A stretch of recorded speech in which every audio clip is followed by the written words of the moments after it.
हाँ स्टूडेंट्स, तो आज के वीडियो में हम लोग केमिकल काइनेटिक्स में अभिक्रिया की क्रियाविधि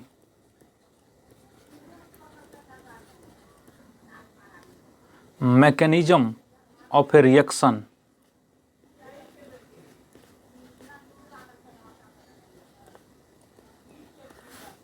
पढ़ेंगे। जिस तरह से अभिक्रिया का वेग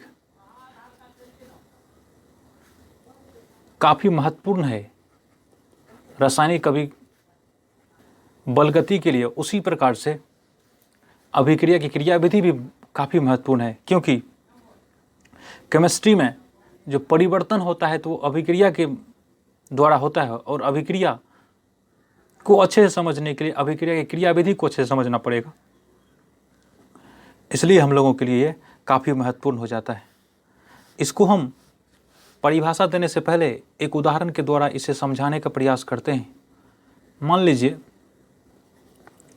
A2 एक अणु है, दूसरा अणु B2 है, और ये दोनों मिलकर के 2AB बनाता है। इसको अगर हम थोड़ा बंधन के रूप में दिखाएं तो इस तरह से दिखा सकते हैं क्या, AABB ये हमारा AA है, ये A2 के लिए, और ये हमारा BB है B2 के लिए।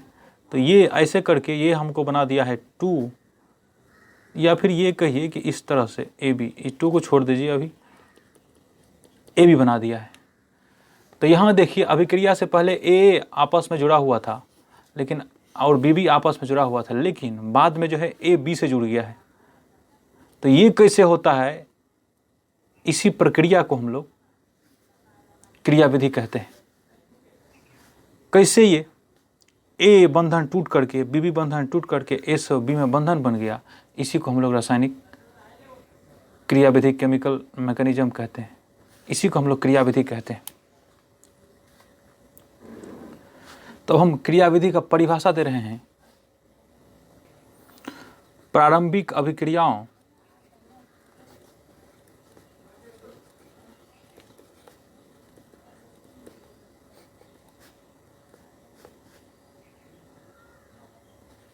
के पदों का वह क्रम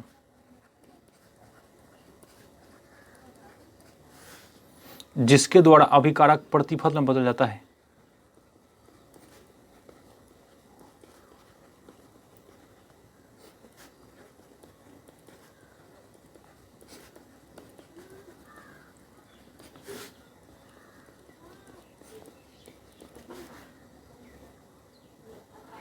अभिक्रिया की क्रियाविधि कहलाता है।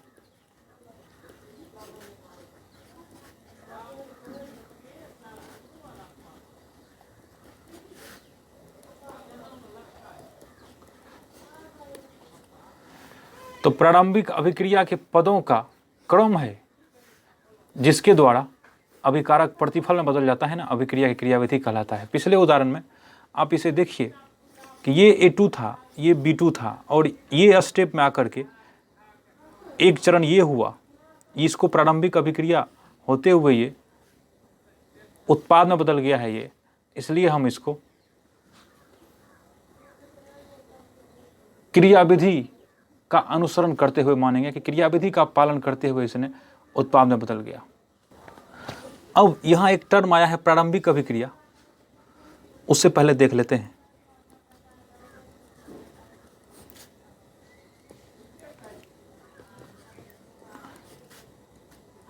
इंग्लिश में कहते हैं एलिमेंट्री रिएक्शन।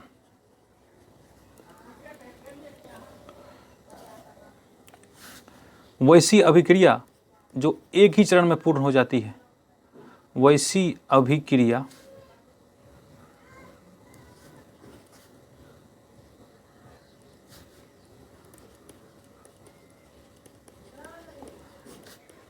जो एक ही चरण में पूरी हो जाती है, एक ही स्टेप चरण में पूरी हो जाती है,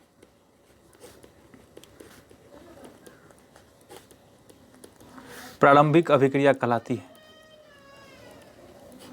प्रारंभिक अभिक्रिया कहलाती है। तो जो अभिक्रिया 1 स्टेप में पूरा हो जाएगा उसी अभिक्रिया को हम लोग प्रारंभिक अभिक्रिया कहेंगे। तो प्रारंभिक अभिक्रिया के पदों का सीक्वेंस जो है अभिक्रिया क्रियाविधि कहलाता है, तथा एक ही चरण में जो अभिक्रिया पूरा हो जाता है उस अभिक्रिया को हम लोग प्रारंभिक अभिक्रिया कहते हैं। एक उदाहरण के जरिए हम दोनों चीज़ को समझाना चाहेंगे।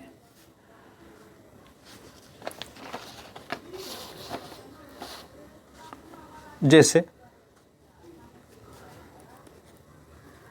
NO2 गैस प्लस CO, ये CO है कार्बन मोनोऑक्साइड, CO गैस अभिक्रिया करके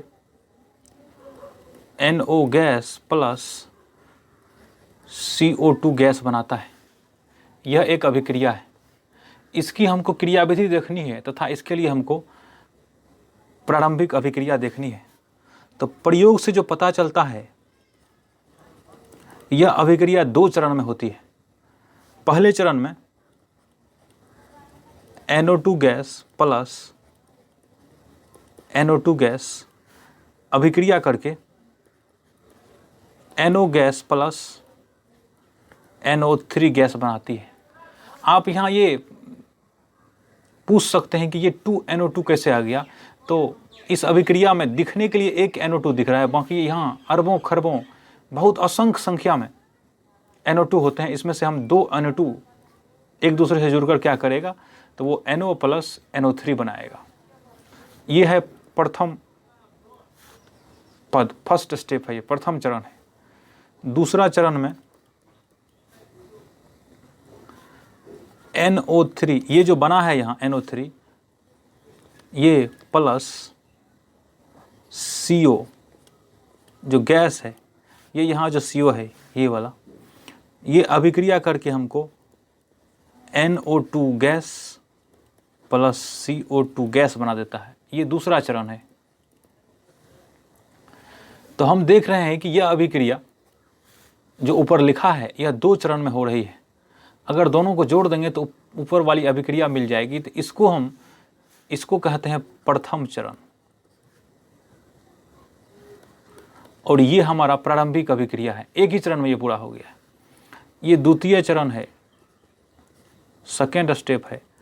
ये द्वितीय सेकेंड प्रारंभिक अभिक्रिया है। तो ये भी प्रारंभिक अभिक्रिया हो गई, प्रथम प्रारंभिक, ये भी प्रारंभिक अभिक्रिया हो गई। ये भी एक चरण में पूरा हुआ, ये भी प्रारंभिक अभिक्रिया है।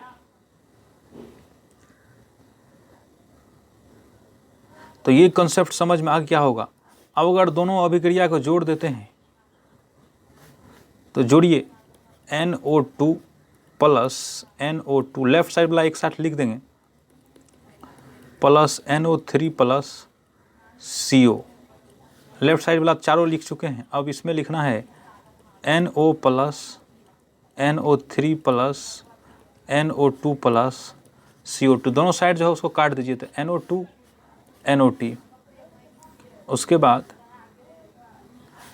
NO3 और NO3 तो ये हमारा हो जाएगा NO2 प्लस CO, तो ये हो जाएगा NO प्लस CO2। यही हमारा मूल अभिक्रिया था। आप ऊपर देख सकते हैं यहाँ पर, ये हमारा मूल अभिक्रिया था। तो हम ये कह सकते हैं कि यह अभिक्रिया जो है 2 चरण में हो रही है। प्रथम चरण में NO2 से अभिक्रिया करके NO बना रहा है और NO3 बना रहा है। दूसरे चरण में NO3 CO से अभिक्रिया करके NO2 और CO2 बना रहा है। ये दोनों प्रारंभिक अभिक्रिया है।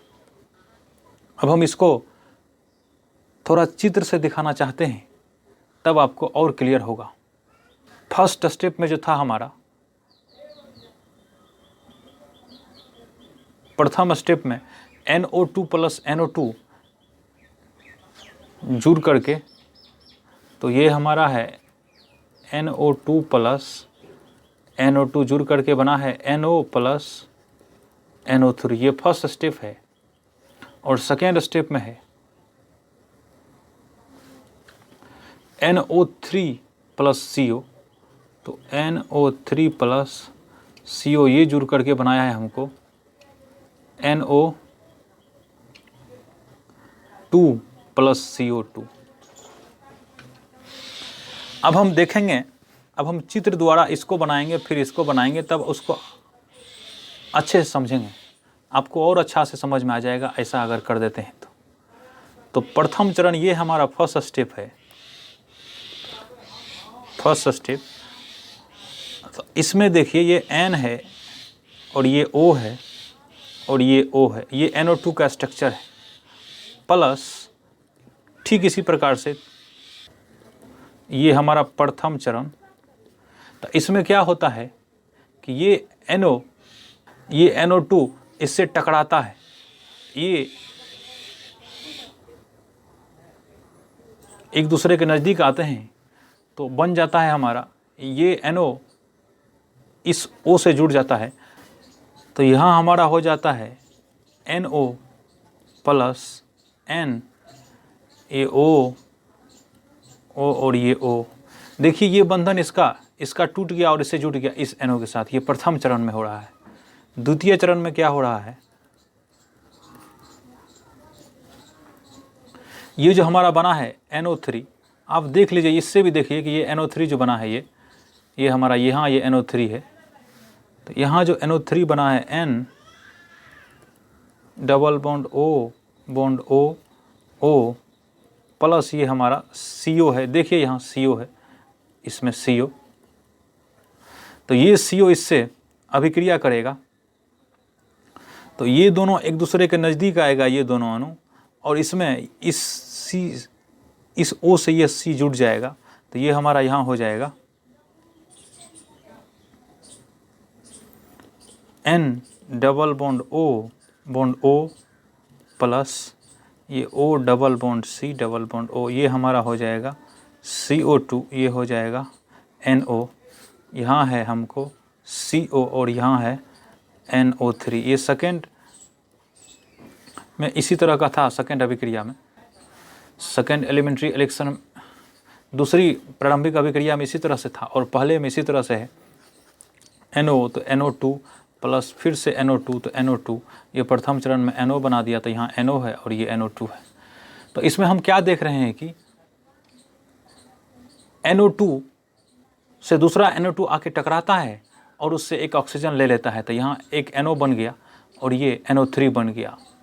दूसरा चरण में हम देखते हैं कि उस NO3 से CO एक ऑक्सीजन ले लेता है और ये CO2 बना देता है।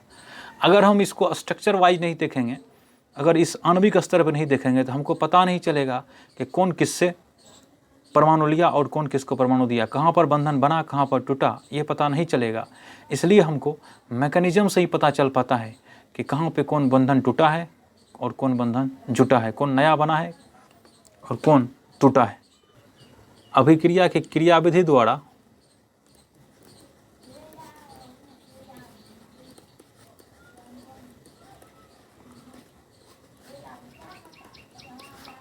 आणविक स्तर पर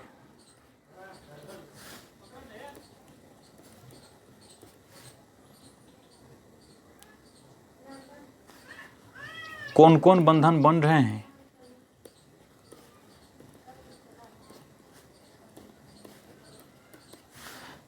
तथा कौन कौन बंधन टूट रहे हैं, ये इसका पता चलता है। कौन कौन बंधन टूट रहे हैं इसका पता चलता है।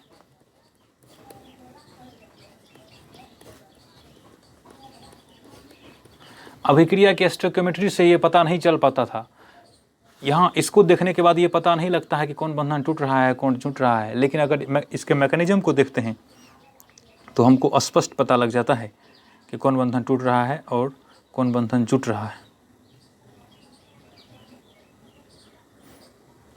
और ऐसा होने के लिए हमको अभिक्रिया को प्रारंभिक रूप में देखना पड़ेगा। प्रारंभिक अभिक्रिया जब हम लिखते हैं तभी पता चलता है कि कौन बंधन टूट रहा है और कौन बंधन जुट रहा है। तो इस प्रकार से ये भी कह सकते हैं हम कि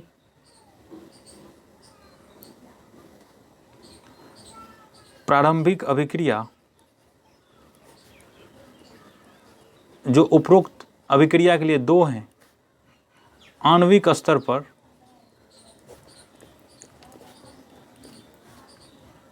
होने वाली घटना को समझाते हैं।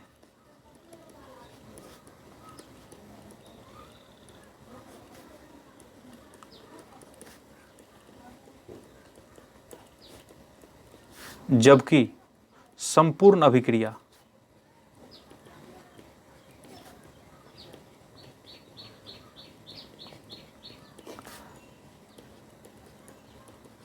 अभिक्रिया की स्टोकियोमेट्री को समझाते हैं, स्टोकियोमेट्री को समझाते हैं। अब अगर हम इस अभिक्रिया को एक बार फिर से लिखें,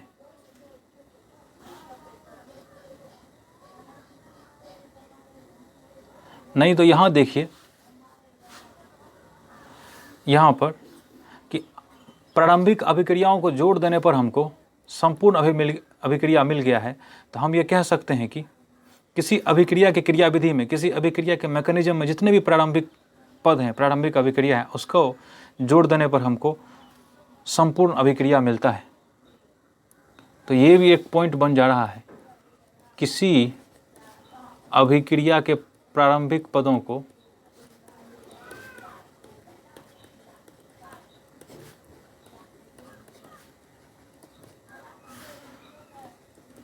जोड़ने पर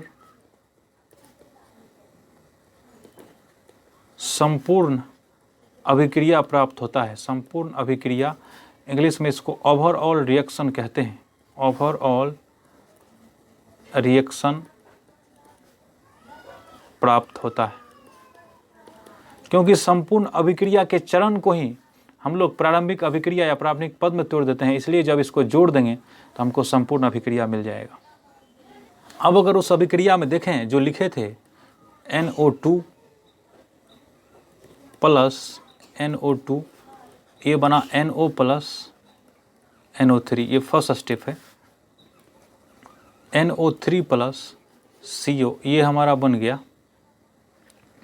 NO2 प्लस CO2। दोनों को जोड़ देंगे तो ये हमारा देखिए कट जाएगा ये, और यहाँ से, और ये भी कट जाएगा।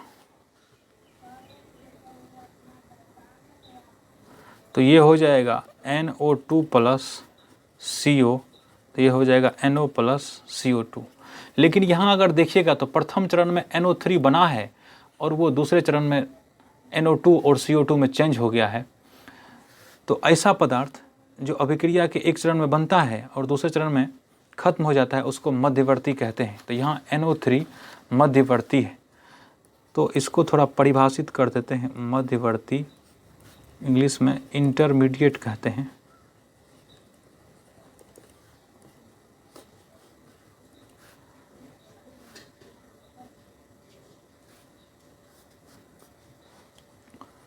वह पदार्थ जो अभिक्रिया के एक चरण में बनता है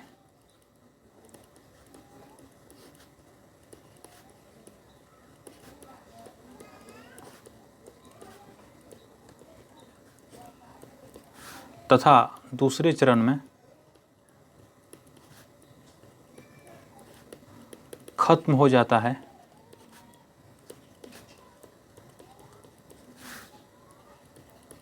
मध्यवर्ती कहलाता है, इंटरमीडिएट कहलाता है।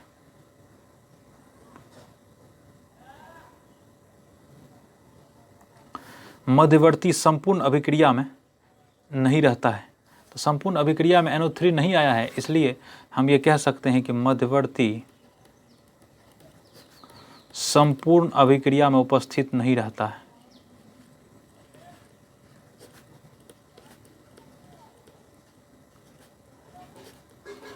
नहीं रहता है। अब अगर हम एक दूसरा उदाहरण लिखें जिसमें मध्यवर्ती निकालना हो, तो इस तरह से देखिए, एक अभिक्रिया है हमको 2NO प्लस O2, ये बना रहा है N2O4। इस अभिक्रिया के लिए जो मैकेनिज्म है, क्रियाविधि है, वो हम नीचे लिख रहे हैं। तो प्रथम चरण हमारा है NO प्लस O2, तो ये बन गया हमको NO3।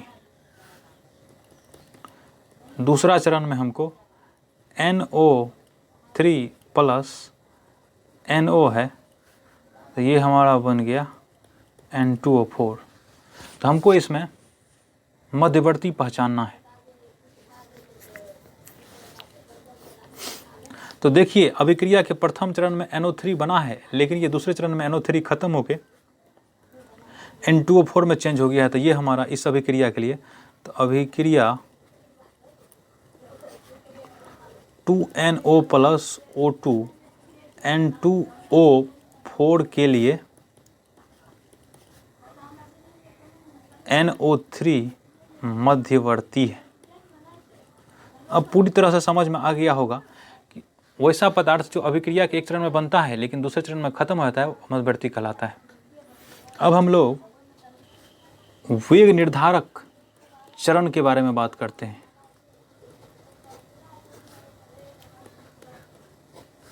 इंग्लिश में इसको कहते हैं रेट डिटरमाइनिंग स्टेप।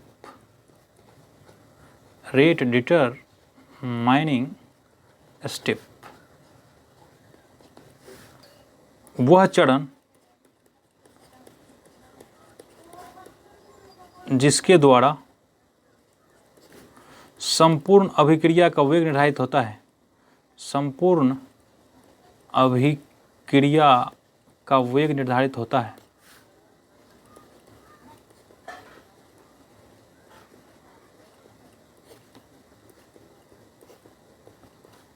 वेग निर्धारक चरण कहलाता है।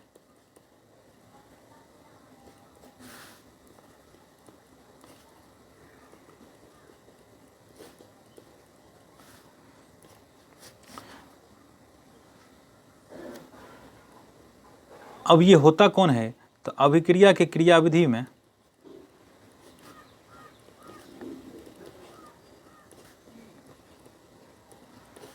वह चरण जो मंद होता है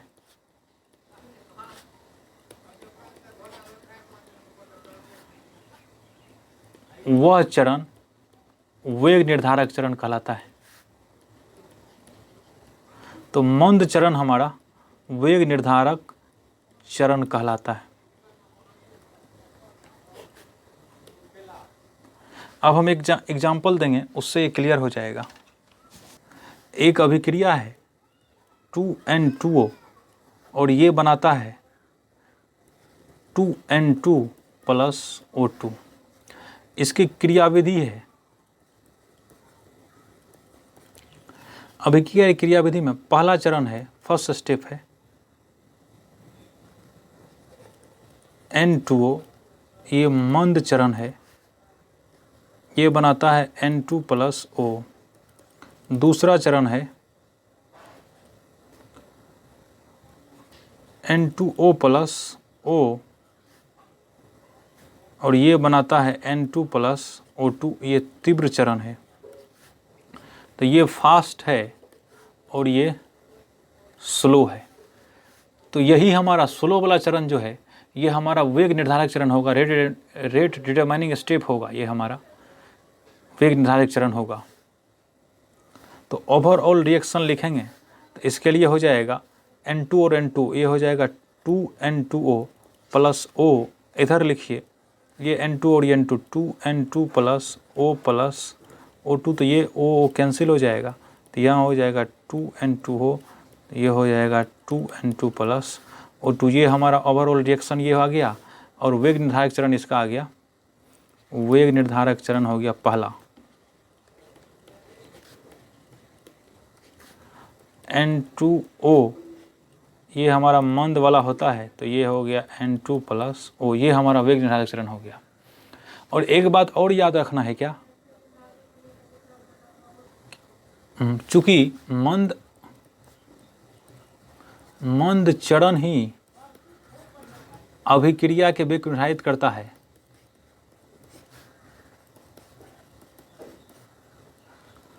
को निर्धारित करता है,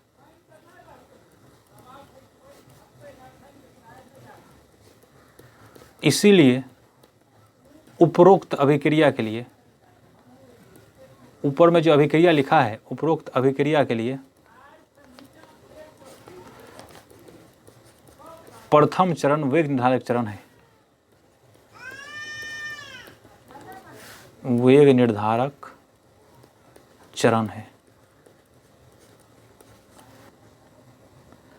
अब ये प्रश्न है कि स्लो स्टेप ही, मंद चरण ही क्यों वेग निर्धारित करता है? मंद चरण से हम लोग के द्वारा क्यों वेग बताते हैं? तो इसको हम एक एग्जाम्पल से समझ सकते हैं कि एक फैक्ट्री है जिसमें मोटरसाइकिल बन रहा है। तो ये हमारा इंजन बन रहा है और बाकी और सब पार्ट्स है, ये हमारा बॉडी बन रहा है। तो मान लेते हैं कि प्रतिदिन इंजन 50 बन रहा है, तो इंजन बनने का रेट हो गया हमको 50 और बॉडी हमारा प्रतिदिन 100 बन रहा है।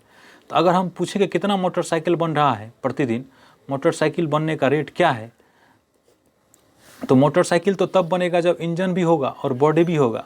चूँकि इंजन हमारा 50 ही बन रहा है तो मोटरसाइकिल के बनने का रेट जो है वो 50 ही हो जाएगा प्रतिदिन। क्योंकि बॉडी 100 बन रहा है तो बॉडी से अकेले तो मोटरसाइकिल बनेगा नहीं, उसमें इंजन भी चाहिए। तो ये हमारा लिमिट कर देता है, रेट को सीमित कर देता है। इसलिए हमको स्लो स्टेप को ही वेग निर्धारक चरण कहना पड़ता है।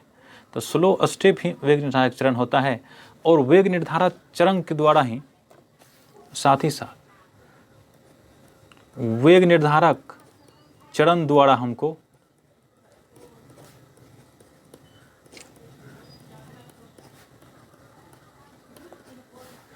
अभिक्रिया का वेग नियम समीकरण प्राप्त होता है।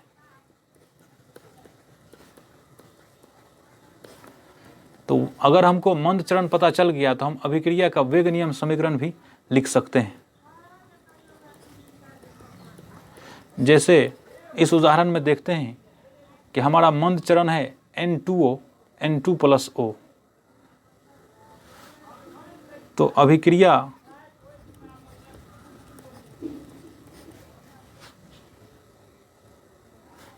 N2O 2N2 + O2 के लिए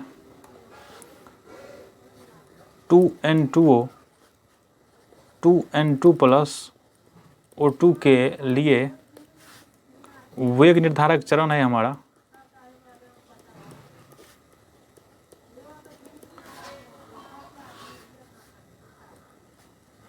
N2O N2 + O।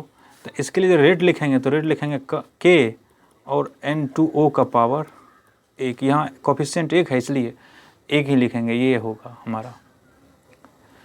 वेग निर्धारक चरण में अभिकारक का जो भी गुणांक होगा वो गुणांक वेग नियम समीकरण में घात के रूप में चला आता है, लेकिन ओवरऑल अभिक्रिया के लिए ऐसा नहीं होता है। इसमें देखिएगा संपूर्ण अभिक्रिया में तो यहाँ 2 लगा हुआ है, लेकिन यहाँ रेट में स्क्वायर नहीं आया है। लेकिन वेग निर्धारक चरण में 1 ही है, इसलिए 1 पावर आया है। अगर वेग निर्धारक चरण में 2 होता तो यहाँ पे स्क्वायर लिख देते हैं। और उदाहरण देते हैं, उससे क्लियर हो जाएगा। दूसरा हमारा अभिक्रिया है, सेकेंड एग्जाम्पल है 2NO2 + F2। तो ये बनाता है हमको 2NO2F। ये इसकी क्रियाविधि लिख रहे हैं। क्रियाविधि है, फर्स्ट स्टेप में होता है NO2 + F2। ये हमारा मंद चरण है, इसमें बना देता है N2F + F। ये दूसरा चरण में NO2 + F, ये तीव्र चरण है, फास्ट है ये, इसमें होता है NO2F। तो इसको जोड़ देंगे तो ओवरऑल अभिक्रिया मिल जाएगी, लेकिन ये हमारा मंद चरण है तो ये हमारा वेग निर्धारक चरण हो गया। तो वेग निर्धारक चरण हमारा हो गया NO2 + F2 NO2F + F। तो हमारा इस अभिक्रिया के लिए वेग नियम समीकरण जो होगा सीधा इसमें जो कोफिशिएंट है वेग निर्धारक चरण में वो सब लगा दीजिए। तो R = हो जाएगा K। NO2 का सांद्रण का यहाँ गुणांक 1 है तो यहाँ 1 हो जाएगा, और यहाँ F2 में भी 1 है तो ये 1 हो जाएगा। ये हमारा इसकी कोटि ओवरऑल 2 हो गई, क्योंकि इस पर एक पावर है और इस पर एक पावर है, तो alpha plus beta is equal to हो गया 2। कोटि की वीडियो में बता चुके हैं, आप देख लीजिए। एक अभिक्रिया है 2NO प्लस 2H2, ये N2 प्लस 2H2, ये हमारा अभिक्रिया है। इसकी क्रियाविधि है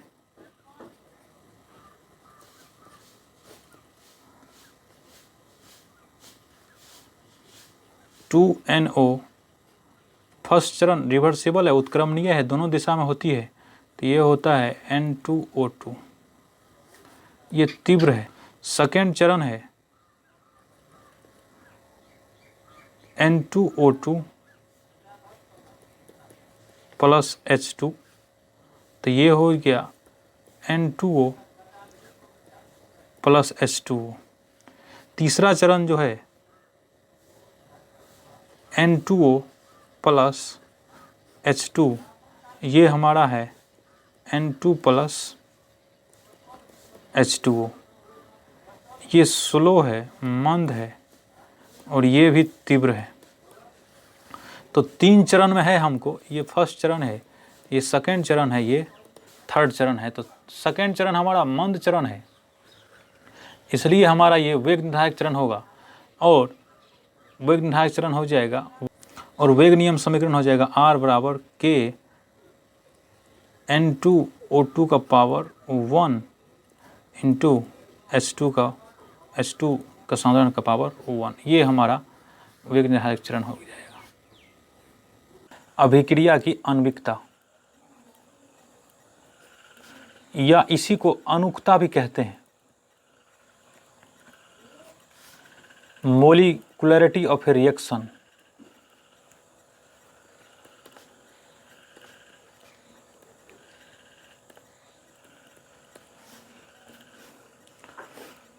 तो सबसे पहले इसे परिभाषित करते हैं। प्रारंभिक अभिक्रिया में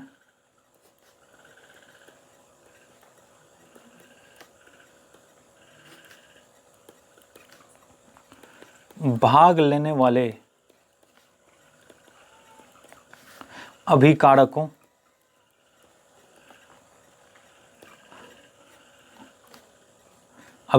में जैसे परमाणुओं,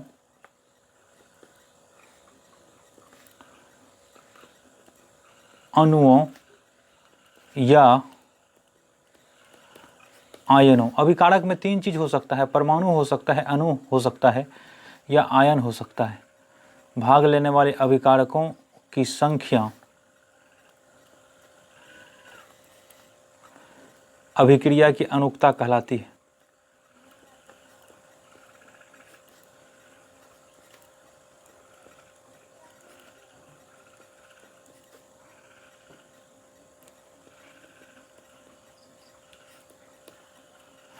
तो किसी प्रारंभिक अभिक्रिया में जो अभिकारक की संख्या है, अभिकारकों की संख्या है, वही उस अभिक्रिया की अनुक्ता या आणविकता कहलाती है। जैसे एक अभिक्रिया के बारे में सोचिए, H2O2 प्लस I माइनस, ये अभिक्रिया है जो हमारा H2O प्लस IO माइनस बनाता है। ये हमारा प्रारंभिक अभिक्रिया है। अगर आप ये नहीं समझते हैं कि प्रारंभिक अभिक्रिया क्या है, तो इसके बारे में हम डिटेल में पिछला वीडियो में बता दिए हैं, मैकेनिज्म अभिक्रिया की, उसमें आप ज़रूर जाके देख लीजिए, तब बेहद अच्छे से समझ में आ जाएगा यहाँ। तो ये प्रारंभिक अभिक्रिया है। इसमें देखिए अभिकारक की संख्या एक H2O2 है और दूसरा I माइनस है, तो अभिकारकों की संख्या 2 है, इसलिए अनुक्ता हो गई 2। अगर दूसरा अभिक्रिया लिखें H2O2 प्लस IO माइनस, ये अभिक्रिया करके बना रहा है H2O plus I minus plus O2। तो इस अभिक्रिया में भी देखिए अभिकारक की संख्या 2 है, तो इसकी भी अनुक्ता हो जाएगी 2। इस अभिक्रिया की भी अनुक्ता 2 हो जाएगी। तो प्रारंभिक अभिक्रिया में जितने अणु होंगे अभिकारक के रूप में, उनकी संख्या अभिक्रिया की अनुक्ता कहलाती है। तो एक बात यहाँ अब स्पष्ट हो जा रही है कि अनुक्ता जो है प्रारंभिक अभिक्रिया के लिए परिभाषित है। अगर प्रारंभिक अभिक्रिया नहीं है तो फिर अनुक्ता की बात नहीं करेंगे। हम जब भी बात करेंगे अनुक्ता की तो प्रारंभिक अभिक्रिया के लिए, जब भी बात करेंगे अनुक्ता की तो प्रारंभिक अभिक्रिया के लिए करेंगे। तो ये हमारा एक महत्वपूर्ण पॉइंट हो जाता है यहाँ। अनुक्ता केवल प्रारंभिक अभिक्रिया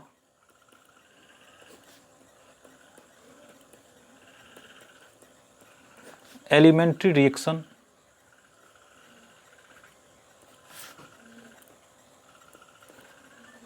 के लिए ही परिभाषित है या मान्य है। अब अलग अलग अभिक्रिया की अनुक्ता अलग अलग हो सकती है। उस आधार पर अभिक्रिया को बांटा जा सकता है, कैटेगराइज किया जा सकता है। तो यहाँ पर ये एक पॉइंट बनता है कि जिस अभिक्रिया की अनुक्ता एक होती है उसे क्या कहेंगे, 2 वाली को क्या कहेंगे, 3 वाली को क्या कहेंगे। तो जिस अभिक्रिया की अनुक्ता एक होती है उसे एक अनुक अभिक्रिया कहते हैं। जिस अभिक्रिया, ये परिभाषा हो गया एक अनुक अभिक्रिया का, जिस अभिक्रिया की अनुक्ता एक होती है, इकाई होती है, उस अभिक्रिया को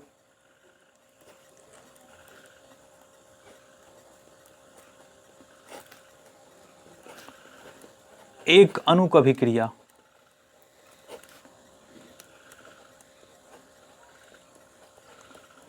इंग्लिश में हम लोग यूनिमोलिकुलर, यूनि का मतलब एक होता है, मॉलिकुलर का मतलब अनुक हो गया और रिएक्शन का मतलब अभिक्रिया हो गया। तो एक अनुक अभिक्रिया यूनिमोलिकुलर रिएक्शन कहलाती है। अनुक्ता एक तो अभिक्रिया एक अनुक। इसका एग्जाम्पल है N2O5, ये बना देता है N2O4 प्लस हाफ O2। तो इसमें देखिए एक ही अणु है, इसलिए इसकी अनुक्ता एक है और इसलिए यह अभिक्रिया एक अनुक अभिक्रिया कहलाती है। जिस अभिक्रिया की अनुक्ता 2 होती है उसे द्वि अनुक अभिक्रिया कहते हैं। तो जिस अभिक्रिया की अनुक्ता 2 होती है उस अभिक्रिया को द्वि अनुक अभिक्रिया, बाय मोलिकुलर रिएक्शन, बाय का अर्थ ही 2 होता है, तो बाय मोलिकुलर रिएक्शन कहा जाता है। इसका एग्जाम्पल है H2 प्लस I2 2HI। अब यहाँ देख लीजिए 2 अणु है, एक H2 का एक I2 का, तो इस अभिक्रिया की अनुक्ता है 2, इसलिए नाम है द्वि अनुक अभिक्रिया। अब है त्रि अनुक अभिक्रिया। तो जिस अभिक्रिया की अनुक्ता 3 होती है उस अभिक्रिया को त्रि अनुक अभिक्रिया, टर्मोलिकुलर रिएक्शन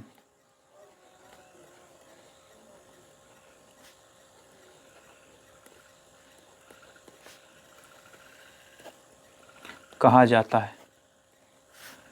इसका एग्जाम्पल है 2NO प्लस O2, ये बना देता है 2NO2। तो यहाँ देखिए NO 2 है, NO की संख्या 2 है और O2 की संख्या 1 है, इसलिए इसकी अनुक्ता हो गई 3। तो ये अभिक्रिया त्रि अनुक अभिक्रिया टर्मोलिकुलर रिएक्शन कहलाती है। अब एक सरल सी परिभाषा है कि सरल अभिक्रिया और जटिल अभिक्रिया कैसे कहते हैं। तो सरल अभिक्रिया तथा जटिल अभिक्रिया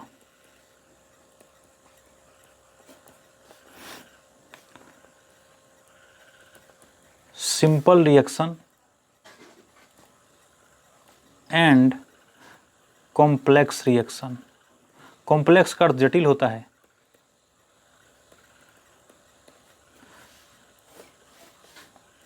तो सरल अभिक्रिया तथा जटिल अभिक्रिया को हम परिभाषित कर रहे हैं।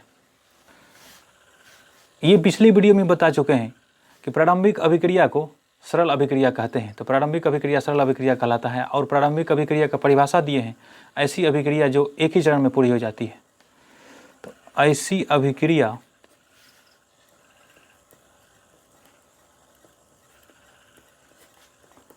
जो एक ही चरण में पूरी हो जाती है,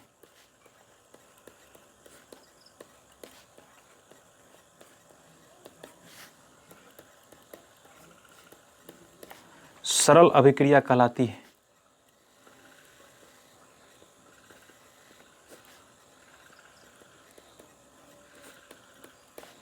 तथा ऐसी अभिक्रिया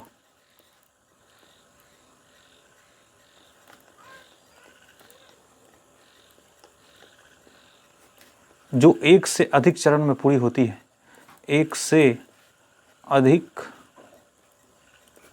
चरणों में पूरी होती है, जटिल अभिक्रिया कहलाती है।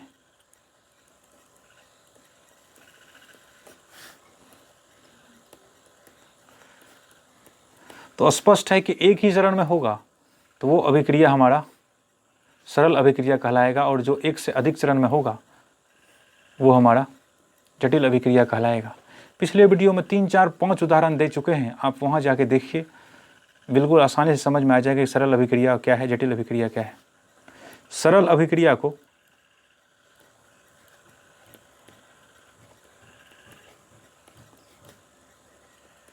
प्रारंभिक अभिक्रिया भी कहते हैं। अभी आणविकता की परिभाषा में ये लिखे हैं, भी कहा जाता है। तो सरल अभिक्रिया का दूसरा नाम प्रारंभिक अभिक्रिया भी है। अब इतना हो जाने के बाद इन सब चीज़ों में एक चीज़ जो बच जाती है वो अभिक्रिया की अनुक्ता और अभिक्रिया के कोटि में अंतर। तो वो भी देख लेते हैं। अभिक्रिया की अनुक्ता तथा अभिक्रिया की कोटि में अंतर। Difference between molecularity of a reaction, molecularity and order of a reaction। तो हमको अनुक्ता और अभिक्रिया कोटि में क्या अंतर है ये देखना है। तो हम 2 कॉलम बनाते हैं। एक कॉलम में हम अनुक्ता लिखते हैं और दूसरे कॉलम में हम कोटि लिखते हैं। इम्पोर्टेंट पॉइंट इसमें ही बनेगा अनुक्ता और कोटि के संबंध में। तो चलिए, तो अनुक्ता की परिभाषा है कि प्रारंभिक अभिक्रिया में भाग लेने वाले अभिकारकों की संख्या अभिक्रिया की अनुक्ता कहलाती है। तो डिफिनेशन ही है इसका। और इसमें हम ये बता चुके थे कि कोटि में अणु पर घात लगाते हैं उस अणु पर जो अभिक्रिया में प्रगति के साथ अभिक्रिया के वेग को प्रभावित करता है। तो हम ये कह सकते हैं कि अभिक्रिया के वेग को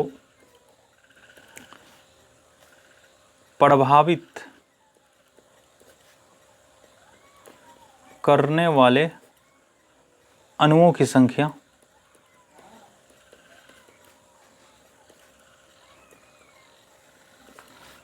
अभिक्रिया की कोटि कहलाती है।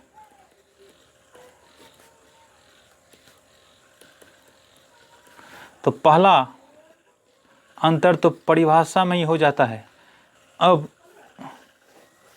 दूसरा पॉइंट है अनुक्ता का, यह रासायनिक अभिक्रिया की क्रियाविधि द्वारा, यह रासायनिक अभिक्रिया की क्रियाविधि द्वारा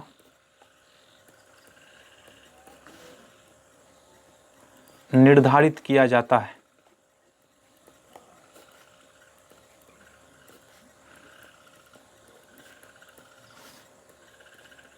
यह प्रयोग द्वारा निर्धारित किया जाता है।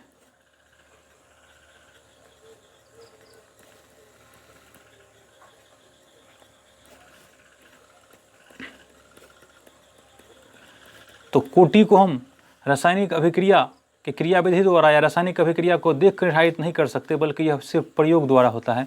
लेकिन अनुक्ता जो है, अभिक्रिया की क्रियाविधि देखने पर हमको ये पता चल जाता है कि कौन सा सरल चरण है या फिर प्रारंभिक चरण है, और उस चरण को देखने के पश्चात उसमें अणुओं की संख्या उस अभिक्रिया की अनुक्ता कहलाती है। तीसरा पॉइंट है, यह केवल अनुक्ता जो है, यह केवल सरल या प्रारंभिक अभिक्रिया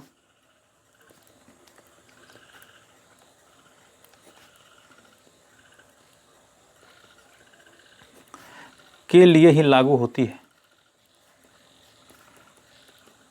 तो अनुक्ता केवल सरल या प्रारंभिक अभिक्रिया के लिए होती है,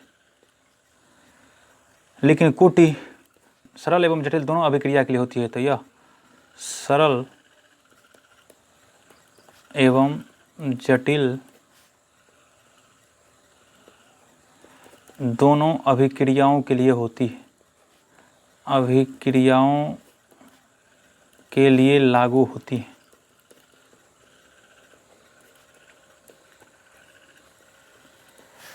इसमें चौथा पॉइंट है, इसका मान हमेशा धन पूर्णांक होता है।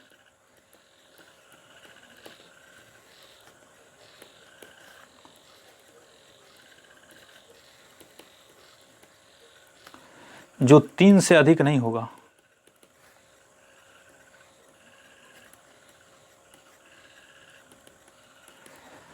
तो अभिक्रिया की अनुक्ता हमेशा धन पूर्णांक होगा, शून्य हो नहीं सकता, क्योंकि कम से कम एक अणु तो होगा ही। तो इसलिए इसका मान धनात्मक पूर्णांक होता है, और 3 से अधिक भी नहीं होगा, क्योंकि टक्कर सिद्धांत के अनुसार एक साथ 3 से ज़्यादा अणु टक्कर नहीं कर पाते हैं, इसलिए इसकी अनुक्ता 3 से अधिक नहीं होती है। ये हम आगे जब टक्कर सिद्धांत पढ़ेंगे तो वहाँ ये और विस्तार में हम बताएंगे और समझ में आ जाएगा आपको आसानी से। लेकिन अभी इतना याद रखिए, किसी अभिक्रिया की अनुक्ता 3 से अधिक नहीं होती है।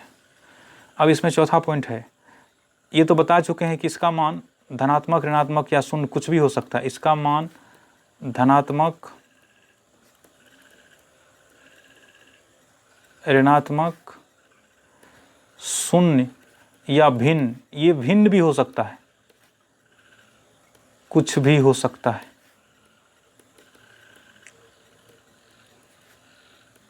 तो ये धनात्मक भी होगा, ऋणात्मक भी होगा, शून्य भी होगा और भिन्न भी होगा, लेकिन अनुक्ता हमेशा धन पूर्णांक होता है। तो आज की वीडियो में बस इतना ही। अगले वीडियो में हम शून्य कोटि अभिक्रिया के लिए अवकलित वेग समीकरण निकालेंगे। तो उसमें आपको इंटीग्रेशन अच्छे से पता होना चाहिए, इसलिए इंटीग्रेशन का वीडियो जो बनाया हुआ है बेसिक मैथ्स का, उसको देख लीजिए। तो आज के वीडियो में इतना ही। अगर वीडियो पसंद है तो चैनल को सब्सक्राइब कर सकते हैं, वीडियो को शेयर और लाइक भी कर दीजिए। वीडियो देखने के लिए धन्यवाद।